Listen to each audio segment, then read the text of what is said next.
जय हिंद दोस्तों, कैसे हैं आप सभी। स्वागत है आप सभी का आपके अपने YouTube चैनल JRF शाला पर। जैसा कि आपने पिछली क्लास में पढ़ा था यूनिट फर्स्ट के बारे में, डिफेंस एंड स्ट्रेटेजिक स्टडीज़ के यूनिट फर्स्ट के बारे में आपने पढ़ा था।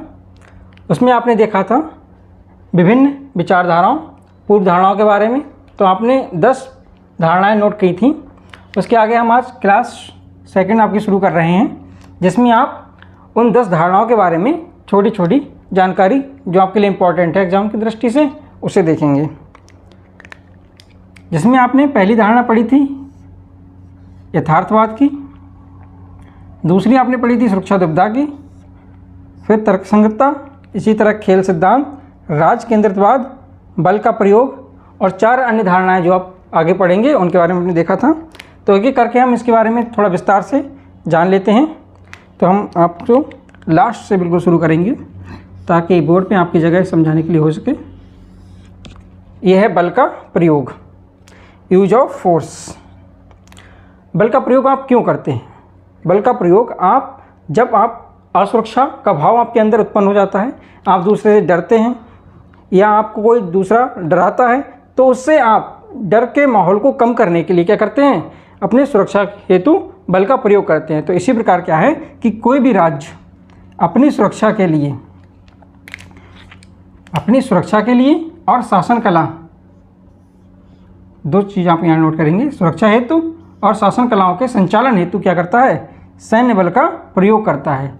जब कोई राष्ट्र अपनी सुरक्षा हेतु और शासन कला के संचालन हेतु बल का प्रयोग करता है, ये धारणा ये बताती है, ये दृष्टिकोण ये बताता है। इस दृष्टिकोण में आप नोट कर लेंगे। क्या कहता है कि कोई भी राष्ट्र अपनी सुरक्षा और शासन कला के लिए सैन्य बल का प्रयोग करता है, जो क्या है? महत्वपूर्ण है। किसी भी राष्ट्र और शासन कला के लिए सैन्य बल का प्रयोग महत्वपूर्ण है। ये आपने देखा यूज ऑफ फोर्स यानी बल के प्रयोग में। अगला आप देखेंगे इसमें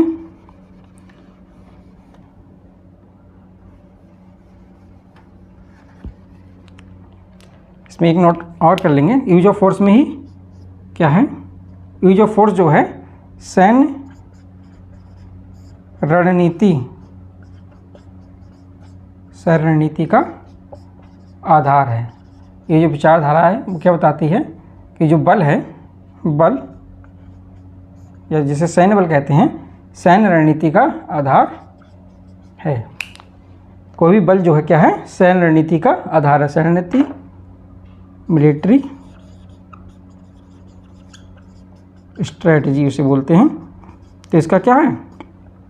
बल जो इसका आधार है। नोट कर लीजिए। अब हम देखते हैं राज केंद्रितवाद। ये विचारधारा, ये दृष्टिकोण जो है धारणा हमें क्या बताती है? ये धारणा क्या कहती है? जैसे स्टेट सेंट्रिज्म मिलते हैं, ये बताती है कि जो राज्य हैं वो क्या हैं? अंतर्राष्ट्रीय संबंधों में, जो राष्ट्र राज्य हैं वो अंतर्राष्ट्रीय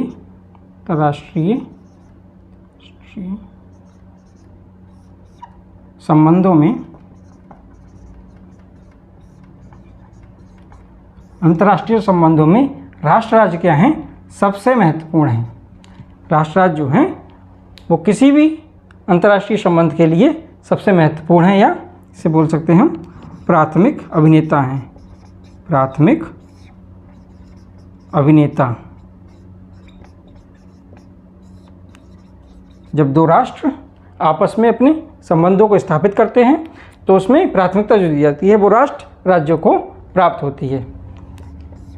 या सेंटर, राज्य को केंद्र में रखकर राज्य को मूल बिंदु मानते हैं और उसके चारों ओर क्या होता है? संबंधों को स्थापित किया जाता है। अगली आपकी धारणा आती है खेल सिद्धांत की, जो अंतर्राष्ट्रीय संबंधों में एक बहुत ही विशेष महत्व रखती है और आपके एग्जाम की दृष्टि से भी ये बहुत ज़्यादा इम्पोर्टेंट है। आगे विस्तार से आप इसमें पढ़ेंगे। अभी यहाँ पर आप देख लेंगे कि खेल सिद्धांत क्या है। आगे इसके विभिन्न पहलुओं को भी आप पढ़ेंगे। इसमें zero game theory, zero sum game theory भी है, उसको भी देखेंगे। यहाँ आप देख लेंगे कि क्या है खेल सिद्धांत। इसे गेम थ्योरी बोलते हैं, ये क्या करता है, ये दृष्टिकोण बताता है कि ये राज्यों के बीच रणनीतिक बातचीत का विश्लेषणात्मक अध्ययन करता है। जो राज्य हैं, जैसे ए कोई राज्य है, कोई बी राज्य है, इनके बीच में एक जो बातचीत चल रही है, कैसी बातचीत, रणनीतिक बातचीत, स्ट्रेटजी को लेकर, स्ट्रेटजी को लेकर, स्ट्रेटजी को लेकर कोई बातचीत चल रही है तो उसका क्या है, विश्लेषण करते हैं। क्यों, ताकि किस बात को लेकर, स्ट्रेटजी में किस प्रकार की बना रहे हैं, संघर्ष में कैसे निर्णय लिया जाए। अगर उन दोनों के बीच संघर्ष उत्पन्न हो जाता है तो उसमें जो दो राष्ट्र हैं किस प्रकार से निर्णय लेते हैं, इस चीज़ की रणनीतिक बातचीत और विश्लेषण के लिए गेम थ्योरी बताती है। अगले इसके बाद हम देखेंगे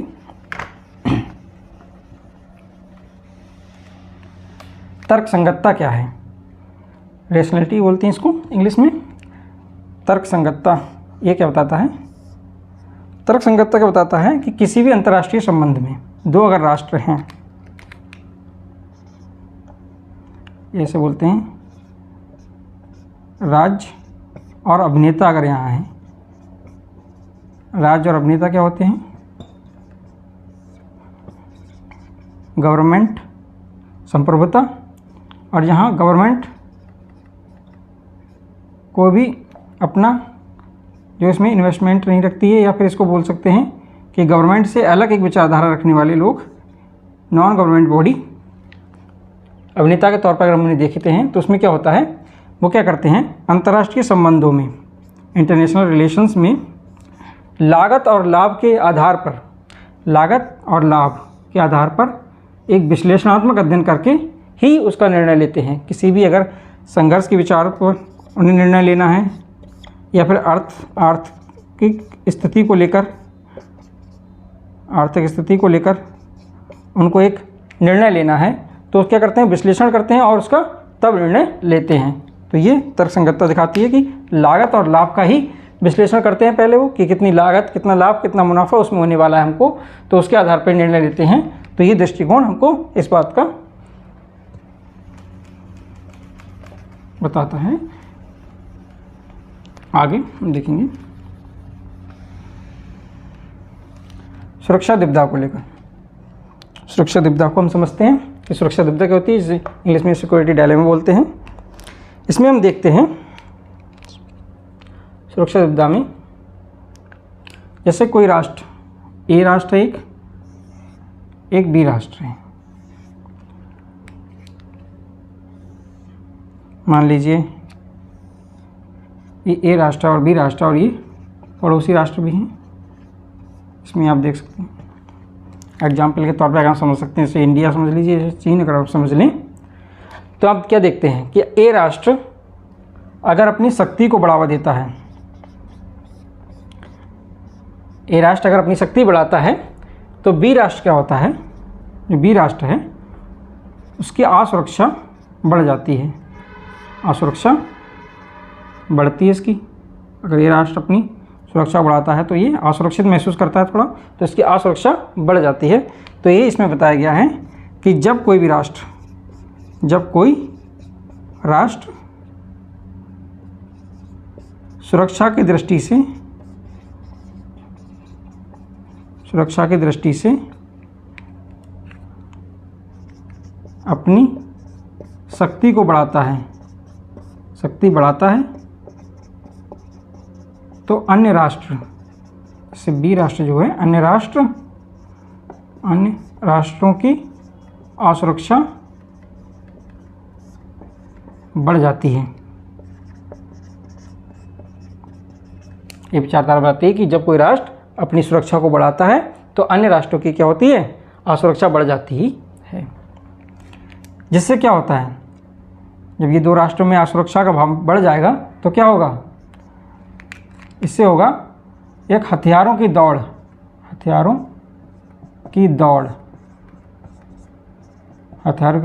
शुरू हो जाएगी। क्यों? क्योंकि जब इसने अपनी शक्ति बढ़ाई तो क्या किया, इसने अपने शस्त्रों में इजाफा किया, यानी कि अपने हथियारों को बढ़ाया। तो जब इसने अपने शस्त्रों को बढ़ाया तो ये भी तो अपने शस्त्रों को बढ़ाएगा। मान लीजिए इसने अगर 100 शस्त्र बढ़ा लिए तो ये क्या करेगा, बी जो राष्ट्र है वो 110 कर लेगा, क्योंकि कोई भी राष्ट्र स्वयं से शक्तिशाली किसी अन्य राष्ट्र की अपेक्षा खुद को शक्तिशाली बनाने की चेष्टा करता है। तो क्या करेगा ये, इस तरह से 100 इसने शस्त्र बनाए हैं तो ये 110 बनाएगा। अब इसने 110 बना लिए तो इसको क्या होगा, अब इसने शक्ति बढ़ गई इसकी। जब इसकी शक्ति बढ़ गई तो ये क्या करेगा, ये असुरक्षा का भाव इसमें पैदा हो जाएगा, ये असुरक्षित महसूस करेगा। तो ये क्या करेगा, 110 से, जब इसने 100 है इसके पास 110 थे, तब ये क्या करेगा 120 बना लेगा। जब ये 120 बना लेगा तो इसमें बढ़ जाएगी, तो फिर 130 बना लेगा। तो क्या होगा, ऐसे इसमें हथियारों की दौड़ एक शुरू हो जाएगी। जब इन दोनों के पास हथियारों की दौड़ शुरू हो जाएगी तो क्या होगा, दोनों के बीच में संघर्ष की स्थिति उत्पन्न हो जाएगी। संघर्ष क्या होगा, दोनों के बीच बढ़ जाएगा। तो सुरक्षा दुविधा यही बताती है कि एक राष्ट्र जब अपनी शक्ति बढ़ाता है तो दूसरे राष्ट्र असुरक्षा पैदा हो जाती है, सुरक्षा दुविधा का भाव वहाँ बन जाता है और हथियारों की दौड़ के साथ साथ संघर्ष शुरू हो जाता है। ये आपने देखा। अगले आप देखते हैं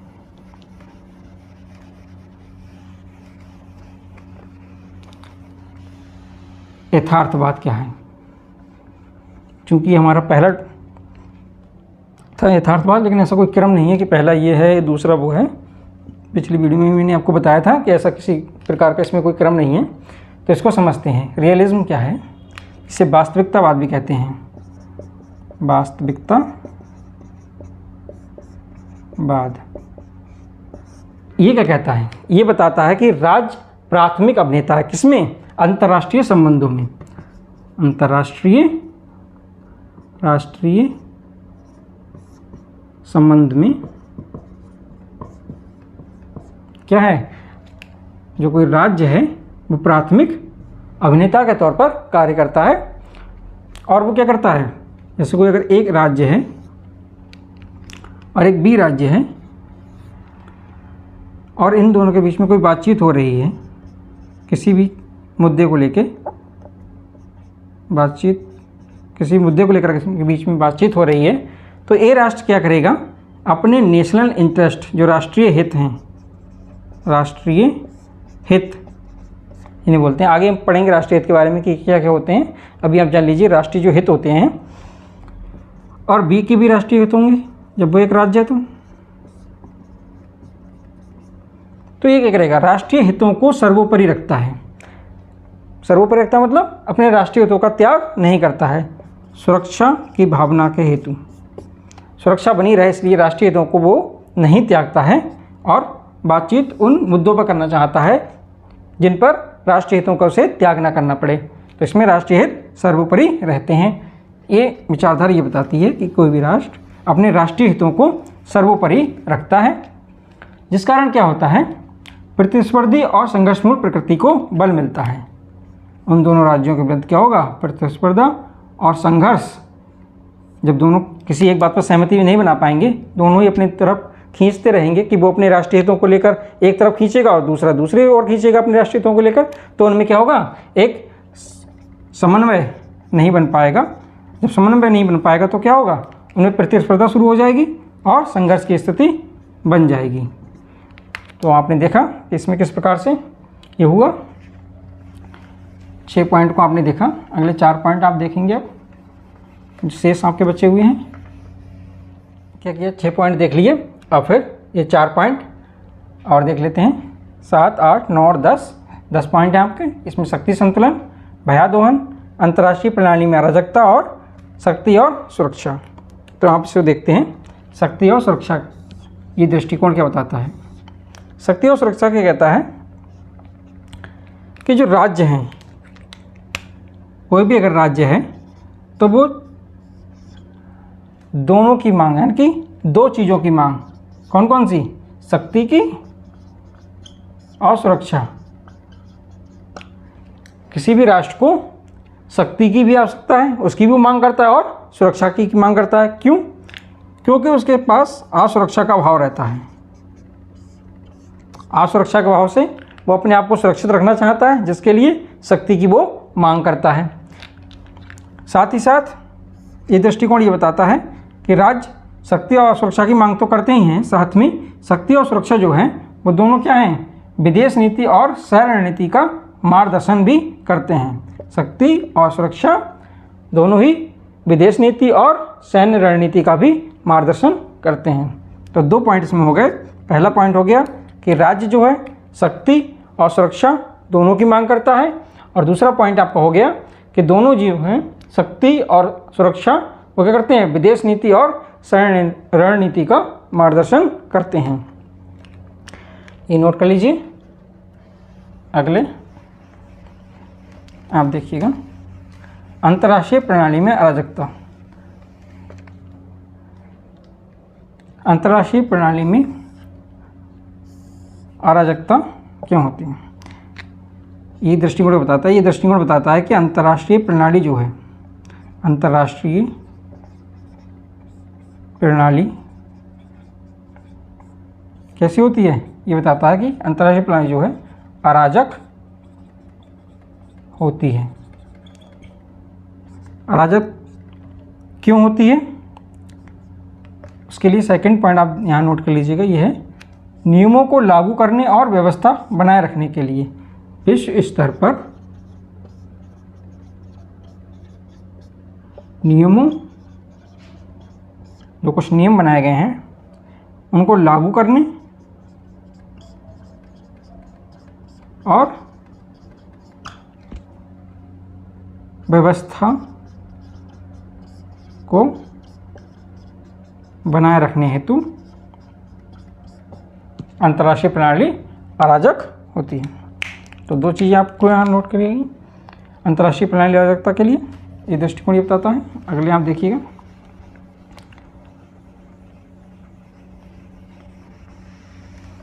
मूल रूप में आप देखेंगे ये दृष्टिकोण आपको साधारण भाषा में समझाने के लिए रखे गए हैं।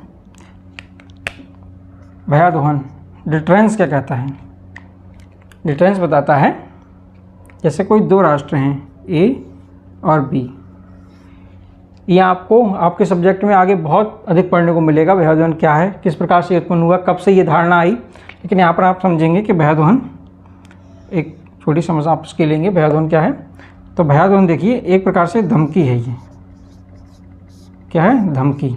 और किस प्रकार की धमकी है, ये इस प्रकार की धमकी है कि अगर बी कोई राज्य है वो ए के विरोध में कोई कार्य अगर करना चाहता है, ए के विरोध में बी कोई राष्ट्र, ये दोनों राज्य हैं, ए राज्य है एक राज्य है और एक राज्य बी है।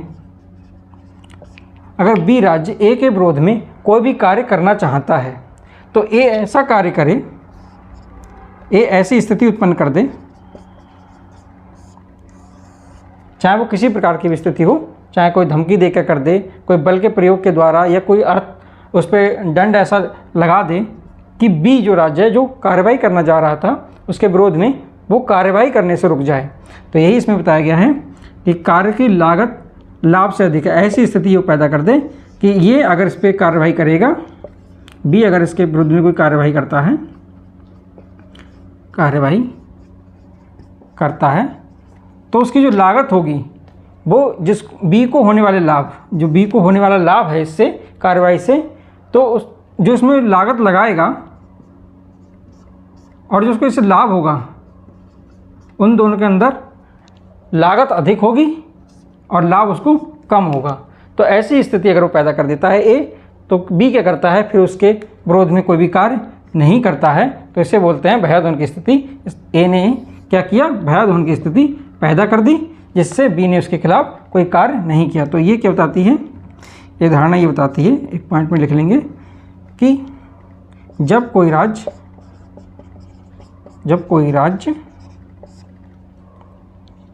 दूसरे राष्ट्र को ये बताकर कि उसके द्वारा की गई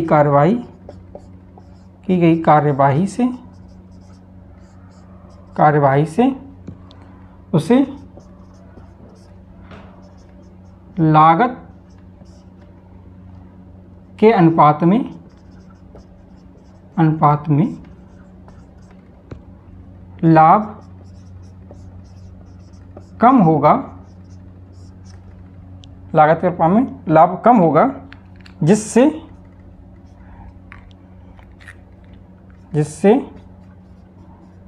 वह राष्ट्र कार्यवाही ना करे।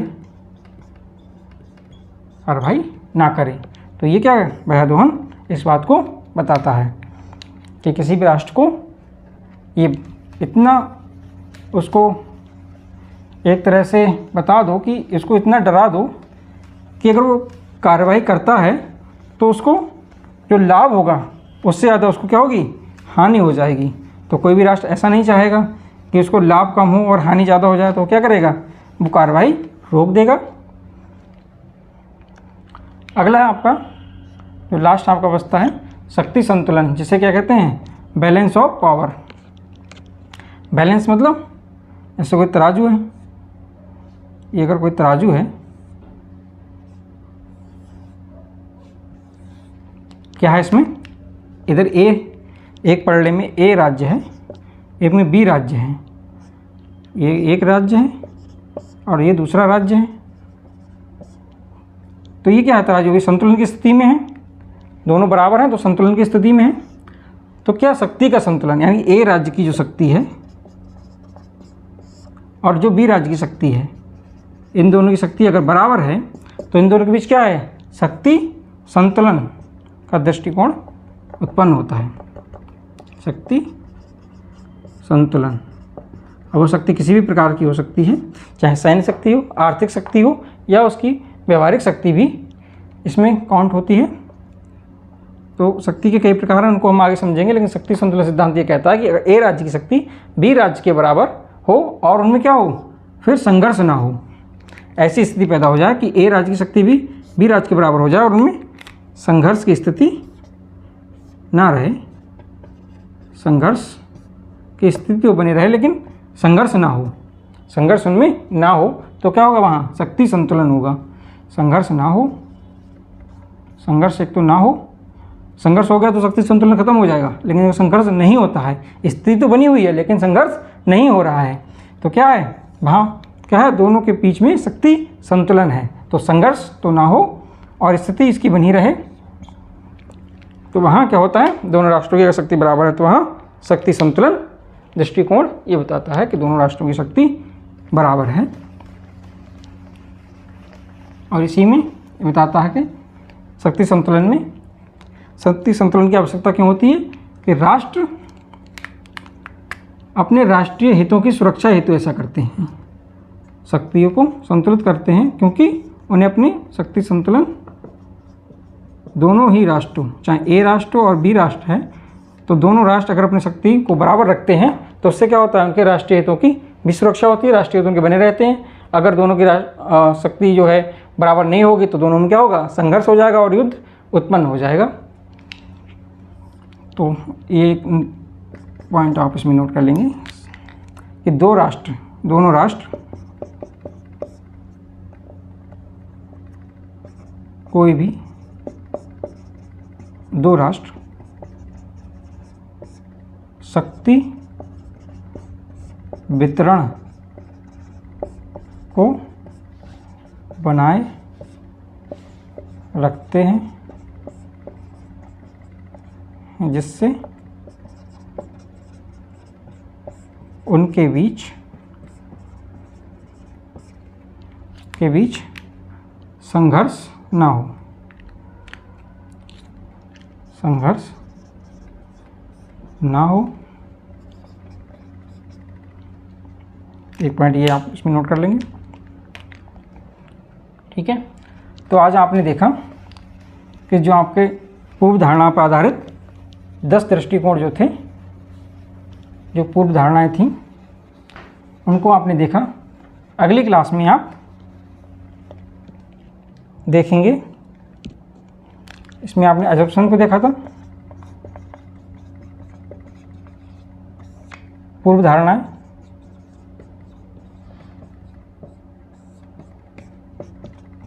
दस को आपने देख लिया। अब अगली क्लास में हम देखेंगे 10 आपके दृष्टिकोण भी हैं। दृष्टिकोण तो वैसे बहुत हैं, इंपॉर्टेंट दृष्टिकोण जो हैं 10 अप्रोच बोलते हैं इनको। 10 कौन कौन से हैं वो आपको बता देंगे, कौन कौन से हैं, तो इनको अप्रोच बोलते हैं, अप्रोच। तो इनको आप अगली क्लास में पढ़ेंगे एक एक करके, इनके बारे में हम एक क्लास में समझ लेंगे। उसके बाद हम आपका शुरू करेंगे राष्ट्र राज्य सेकंड, राष्ट्र राज्य। तो अगर आप इन 2 क्लासों को ठीक से नहीं पढ़ेंगे तो आपकी धारणा जो अगले आने वाली क्लासें हैं उनको आप ठीक से समझ नहीं पाएंगे, ये नहीं समझ पाएंगे कि राष्ट्र राज्य किस प्रकार से कार्य करते हैं, किन विचारधाराओं पर कार्य करते हैं। तो इन 2 क्लासों को आपको पढ़ना बहुत ज़्यादा ज़रूरी है। ठीक है, आपने ये आज देखा। आज की क्लास में आपके लिए इतना ही, मिलेंगे हम अगली क्लास में। तब तक के लिए अगर आप हमारे चैनल पर नए हैं तो आप हमारे चैनल को सब्सक्राइब कर लीजिए, लाइक कर दीजिए और शेयर कर दीजिए। साथ ही साथ आप कमेंट करके भी हमें बता सकते हैं कि आपको क्लास कैसी लगी।